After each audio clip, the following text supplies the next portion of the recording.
Welcome to our channel Bioverse the universe of biology. तो इस lecture में मैं आज आपको पढ़ाने वाली हूँ कार्डियक आउटपुट के बारे में, जिसमें हम लोग सबसे पहले कार्डियक साइकिल के बारे में पढ़ेंगे, देन कार्डियक आउटपुट के बारे में पढ़ेंगे। इसके पहले मैंने आपको इस यूनिट के सारे लेक्चर्स प्रोवाइड कर दिए हैं। मैं इसको एकदम इसी वे में पढ़ा रही हूँ कि first unit, second unit, then third, fourth, इसी तरीके से और टॉपिक वाइज। ठीक है, तो चलिए स्टार्ट करते हैं। लेकिन उससे पहले अगर इस चैनल पे आप नए हैं तो चैनल को प्लीज़ लाइक शेयर सब्सक्राइब कीजिए। और इन नोट्स के अगर आपको पीडीएफ चाहिए तो उसके लिए हमारा टेलीग्राम चैनल ज्वाइन कीजिए, जिसका लिंक डिस्क्रिप्शन में दिया हुआ है। तो चलिए स्टार्ट करते हैं। कार्डियक साइकिल क्या होता है? ठीक है, जैसे आपका हार्ट रेट जो धक धक की आप आवाज़ कहते हैं, एक्चुअली में जो वो लब डब की आवाज़ होती है वो कैसे आती है, वो उसमें कैसे साइकिल चलता है, सिस्टोल होता है, डायस्टोल होता है, इन चीज़ों के बारे में हम जानेंगे। ठीक है, तो चलिए स्टार्ट करते हैं। All changes occur inside heart in a single heart beat. ठीक है, जो सारे चेंजेस होते हैं जब आपका हार्ट बीट एक बार लब और डब की आवाज़ करता है, तो उस सिंगल हार्ट बीट में जो भी आपके हार्ट में चेंजेस होते हैं तो उसे क्या बोला जाता है? Cardiac cycle. और when a heart rate is 75 beat per minute, cardiac cycle take 0.8 second. जो आपका हार्ट एक बार लब डब की आवाज़ करता है और हार्ट को जो है 75 बीट पर मिनट जो होती है उसकी साउंड, उसमें 0.8 सेकेंड लगता है एक आवाज़ को निकालने में। जो लब और डब की आवाज़ एक बार निकलती है, एक बार लब और एक बार डब, उस आवाज़ को कंप्लीट करने में 0.8 सेकेंड लगता है और उस साइकिल को कार्डियक साइकिल कहा जाता है। ठीक है, इसमें मेनली दो प्रोसेस इन्वॉल्व होते हैं। First one is systole and second one is diastole. ठीक है, सिस्टोल और डायस्टोल। सिस्टोल और डायस्टोल क्या होता है? हार्ट आपका, ठीक है, ब्लड उसको पंप करना है तो इस तरीके से पहले वो क्या होगा? कॉन्ट्रैक्ट होगा, मतलब सिकुड़ेगा। कॉन्ट्रैक्शन का मतलब सिकुड़ना या डीपोलराइज होगा। ठीक है, और डायस्टोल का मतलब होता है हार्ट में से जब ब्लड को बाहर निकालना होगा तो वो पंप करके बाहर निकालेगा और फिर क्या होगा? रिलैक्स होकर अपने उसी फॉर्म में आ जाएगा। हमेशा हार्ट यही करता है, लब डब।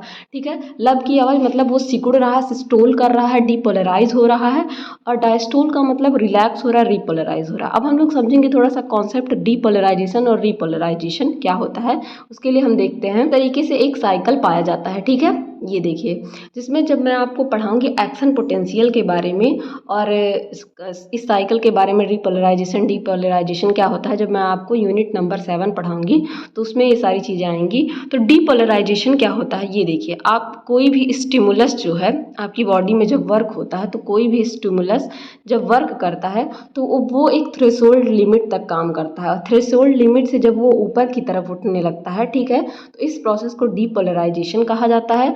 और जब वो नीचे की तरफ आने लगता है उस थ्रेशोल्ड लिमिट से, ठीक है, तो उसे रिपोलराइजेशन कहा जाता है। इसमें कैल्शियम आयन सोडियम आयन अंदर की तरफ आते हैं तो इस प्रोसेस को क्या कहा जाता है? डीपोलराइजेशन। ये कहाँ पे होता है? आपके जो लिपिड मेम्ब्रेन होती है, जो आपकी सेल की सेल मेम्ब्रेन होती है, वहाँ पे ये प्रोसेस चलता है किसी भी सेल में। ठीक है, उसमें सोडियम जो है अंदर की तरफ आने लगता है और पोटेशियम जो है बाहर की तरफ जाने लगता है। जो सोडियम के अंदर आने का प्रोसेस होता है उसे डीपोलराइजेशन कहा जाता है, और इसके पोटेशियम के बाहर जाने के प्रोसेस को क्या कहा जाता है? रिपोलराइजेशन कहा जाता है।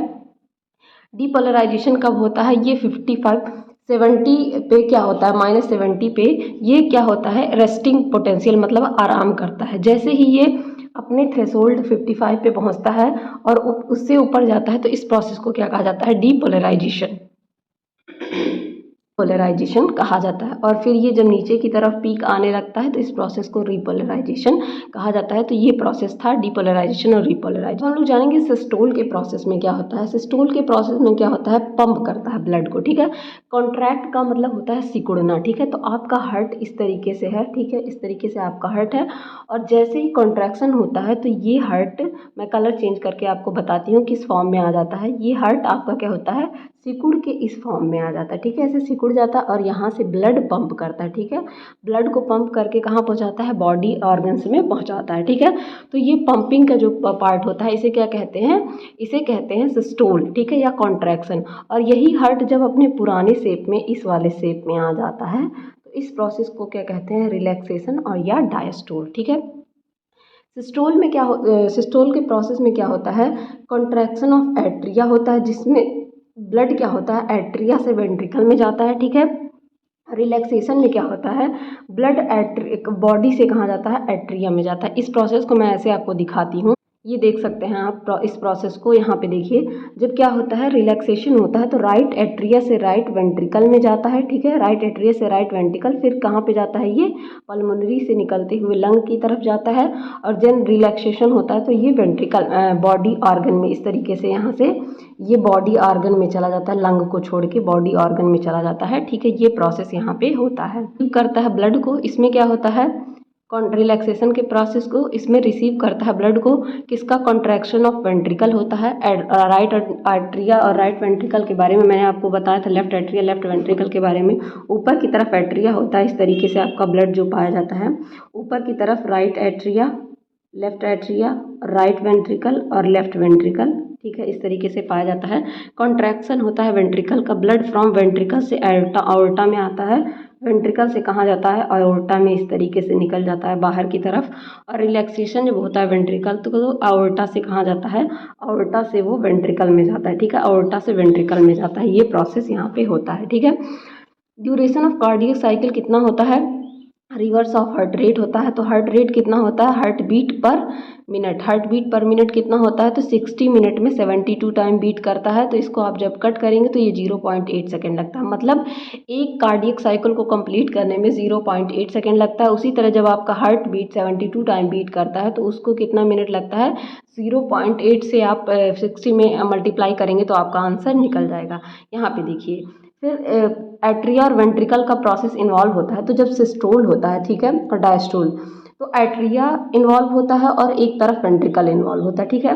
जब एट्रियल सिस्टोल होता है तो इसमें 0.1 सेकेंड का टाइम लगता है, सिस्टोल मतलब सिकुड़ रहा जब वो ब्लड पंप करा, और जबकि वो रिलैक्स होता है जब, तो उसे कितना टाइम लगता है, 0.7 सेकेंड, मतलब रिलैक्सेशन के समय उसे ज़्यादा टाइम लगता है और सिस्टोल के समय वो 0.1 सेकेंड का टाइम लेता है। उसी तरह जब वेंट्रिकल में एट्रिया और वेंट्रिकल, मैंने आपको बताया राइट एट्रिया राइट वेंट्रिकल, इस तरीके से हार्ट में 4 चैम्बर होते हैं, और यहाँ पे left atria and left ventricle, ठीक है। तो एट्रियल सिस्टोल यानी कि जब एट्रियल सिस्टोल होता है तो कितना टाइम लगता है, 0.1 सेकेंड लगता है, और जब एट्रियल डायस्टोल होता है, मतलब एट्रिया में ही डायस्टोल होता है, तो कितना लगता है, 0.7 सेकेंड, टोटल मिला के 8 सेकेंड का टाइम लगा एट्रिया के सिस्टोल और डायस्टोल में। उसी तरह जब वेंट्रिकल में यहाँ पे क्या होता है, सिस्टोल होता है तो इसे 0.3 सेकेंड लगता है, ठीक है, और जब वेंट्रिकल डायस्टोल होता है तो इसे 0.4 सेकेंड लगता है, ठीक है, तो सॉरी 0.5 सेकेंड लगता है, जो टोटल 8 सेकेंड होता है। जॉइंट डायस्टोल क्या होता है, इसके बारे में मैं अभी आपको बाद में समझाती हूँ। इसको 0.4 सेकेंड लगता है। जब ये सिस्टोल करेगा तो इसके 4 बॉक्स खाली रहते हैं, और जब ये करेगा तो इसके भी, तो इस तरीके से जॉइंट में 4 सेकेंड रहता है, इसे मैं आगे बताती हूँ। एट्रियल सिस्टोल में थोड़ा सा हम लोग पढ़ते हैं, तो एवी जो है वॉल्व इसकी ओपन हो जाती है, एट्रियोवेंट्रिकुलर वॉल्व क्या होती है, वो ओपन हो जाती है। एट्रियोवेंट्रिकुलर वॉल्व के बारे में कल मैंने आपको बताया था। हार्ट में इसको 0.1 सेकेंड लगता है। वॉल्व ऑफ थिबेसियन और वॉल्व ऑफ यूस्टैचियन यहाँ पे रहेगा। वॉल्व ऑफ यूस्टैचियन क्या होती है, ओपन हो जाती है, ठीक है।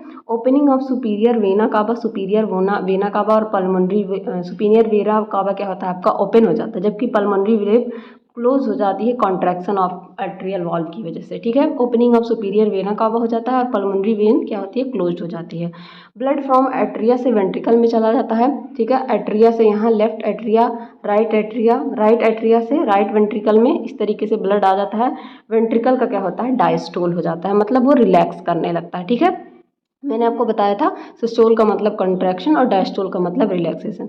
अब हम लोग दूसरा पढ़ेंगे वेंट्रिकुलर सिस्टोल के बारे में, जिसमें कॉन्ट्रैक्शन होता है।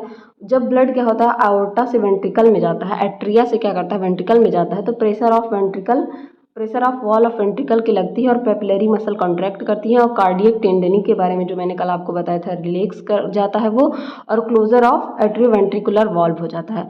और ये प्रोड्यूस करता है आपका फर्स्ट साउंड कब प्रोड्यूस होता है, जब वेंट्रिकुलर सिस्टोल होता है। वेंट्रिकुलर सिस्टोल यानी कि कॉन्ट्रैक्शन होता है, और ये फर्स्ट साउंड होता है लब का, ठीक है, LUBB, ठीक, लब, ये साउंड होती है लब और डब की, ठीक, तो लब उसका साउंड प्रोड्यूस होता है, ठीक है।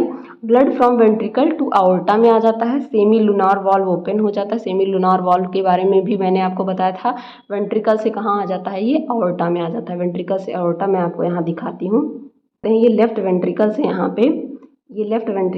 पे आयोर्टा में जा रहा है ब्लड, ठीक है, ऑक्सीजनेटेड ब्लड लेफ्ट वेंट्रिकल से कहाँ चला जाता है, आयोर्टा में चला जाता है। ये प्रोसेस यहाँ पे हो रहा है, ठीक है। पढ़ने वाले हैं वेंट्रिकुलर डायस्टोल के बारे में, जिसे रिलैक्सेशन कहते हैं। तो वेंट्रिकुलर डायस्टोल में क्या होता है, वेंट्रिकल रिलैक्स करती हैं, क्लोजर हो जाता है सेमी लूनार वाल्व का, और प्रोडक्शन ऑफ सेकंड साउंड होता है जिसे डब कहते हैं, DUPP, लब और डब। लब और डब की साउंड प्रोड्यूस होती है, जिसमें लब और डब जब जब लब और में एट्रिया का रोल होता है तो वो 0.1 सेकेंड लेता है, और रिलैक्स होने में 0.7 सेकेंड लेता है। जबकि वेंट्रिकल में जब ये होता है तो वेंट्रिकल में सिस्टोल में 0.3 सेकेंड लगता है, और इसको डायस्टोल होने में 0.5 सेकेंड लगता है। अब नेक्स्ट हम लोग पढ़ेंगे जॉइंट डायस्टोल के बारे में। तो जॉइंट डायस्टोल क्या होता है, इसको आप समझिए। जॉइंट डायस्टोल आर्म चैम्बर जब रिलैक्स करते हैं, ठीक है, जब एट्रियल सिस्टोल होता है तो उसे 0.1 सेकेंड लगता है, जबकि आर्टियल डायस्टोल में वेंट्रिकल सिस्टोल और जॉइंट डिस्टोल दोनों होता है। 0.3 सेकेंड वेंट्रिकुलर सिस्टोल में लगता है, और जबकि 0.4 सेकेंड जॉइंट डिस्टोल में लगता है, ठीक है, डायस्टोल में।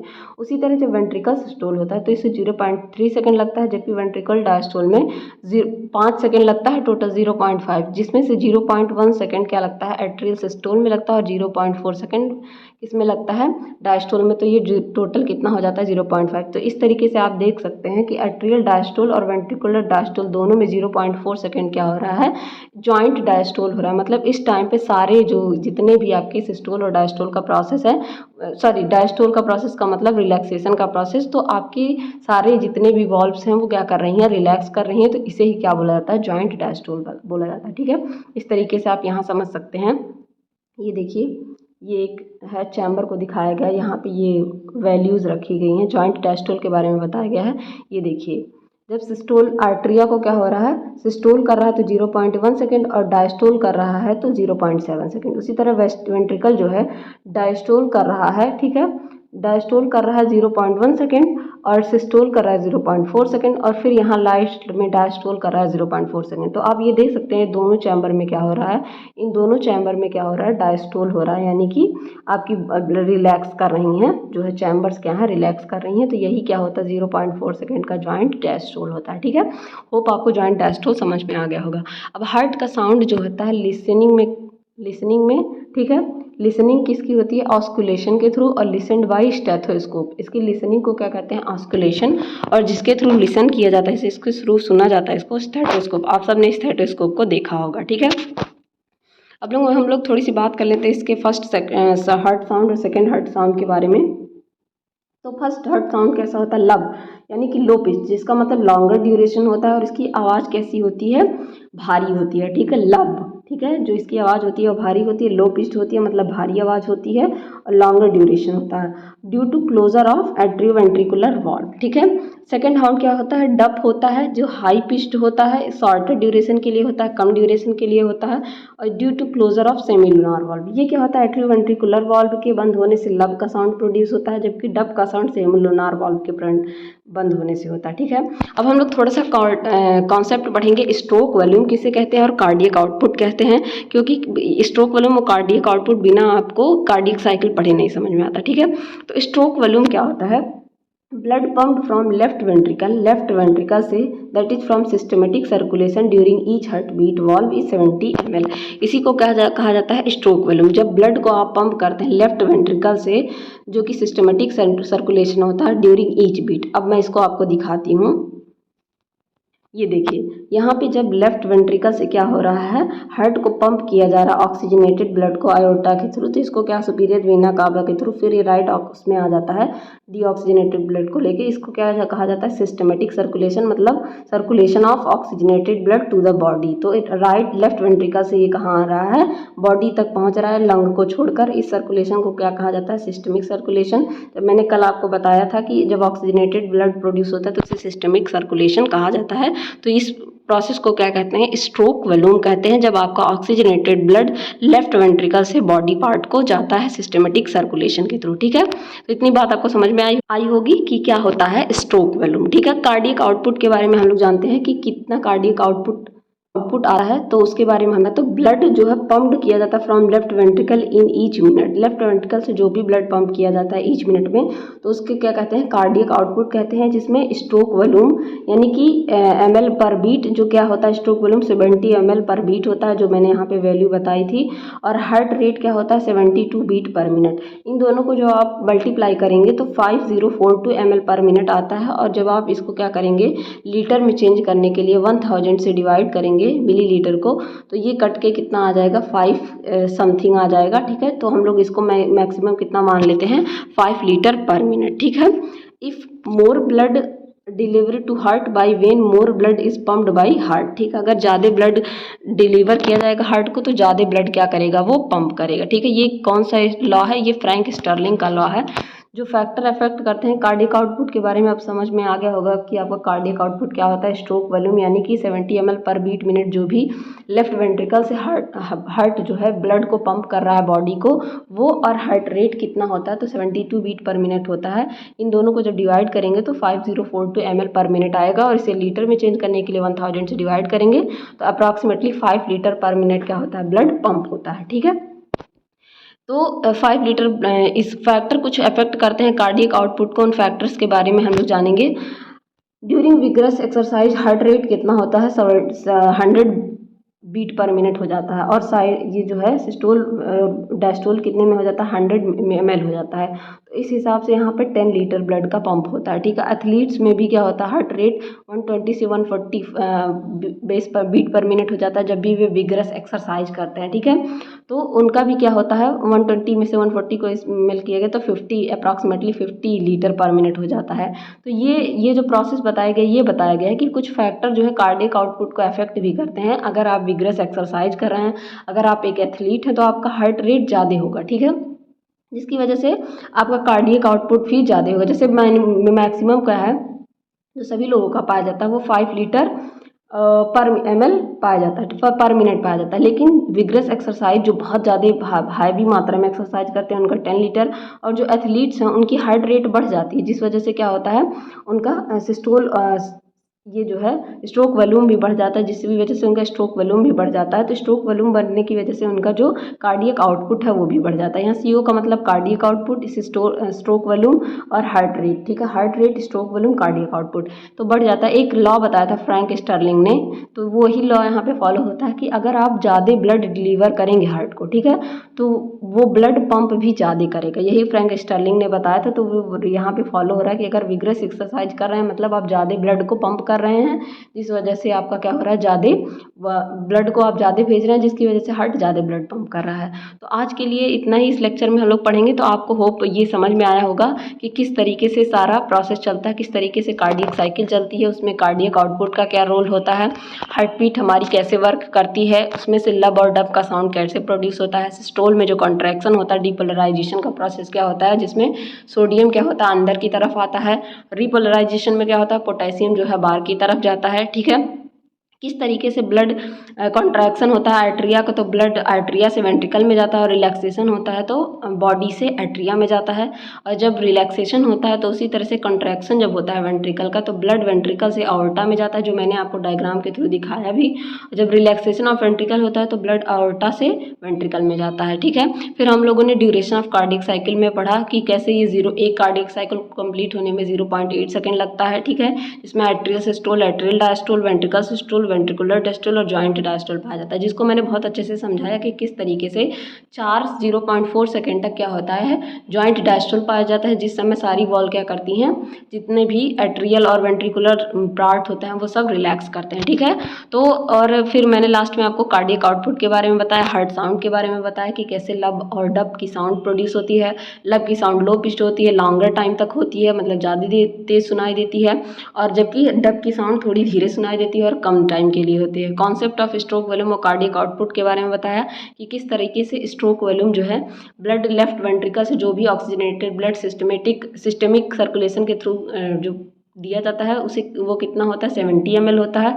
और कार्डियक आउटपुट हम कैसे निकालते हैं उसके लिए एक फार्मूला है जिसको हम अप्लाई करते हैं, वो फार्मूला है stroke volume into heart beat. तो स्ट्रोक वॉल्यूम अगर आपको पता है जो कि 70 ml होता है, जो फिक्स होता है, केवल कभी कब चेंज होता है जब आप विग्रस एक्सरसाइज कर रहे हो या फिर आप क्या हो एक एथलीट हो, उसी समय आपका क्या होता है कार्डियक आउटपुट चेंज होता है। और हार्ट रेट तो सबका 72 बीट पर मिनट होता है, लेकिन ऐसे ये भी कब चेंज होता है जब आप विग्रस एक्सरसाइज कर रहे हो या फिर आप क्या हो एक एथलीट हो, ठीक, उस टाइम पे ये चेंज होता है। और इसकी वैल्यू कितनी आ जाती है 5042 ml पर मिनट, ठीक है। तो होप गाइस ये वीडियो आपको समझ में आया होगा कि कैसे वर्क करता है कार्डियक साइकिल और कार्डियक आउटपुट क्या होता है। अगर ये चीज़ आपको समझ में आई हो तो प्लीज़ अपने दोस्तों के साथ भी शेयर करिए और बने रहिए इसी तरह और अच्छी वीडियोज़ के लिए। Keep learning and keep growing. Thank you everyone.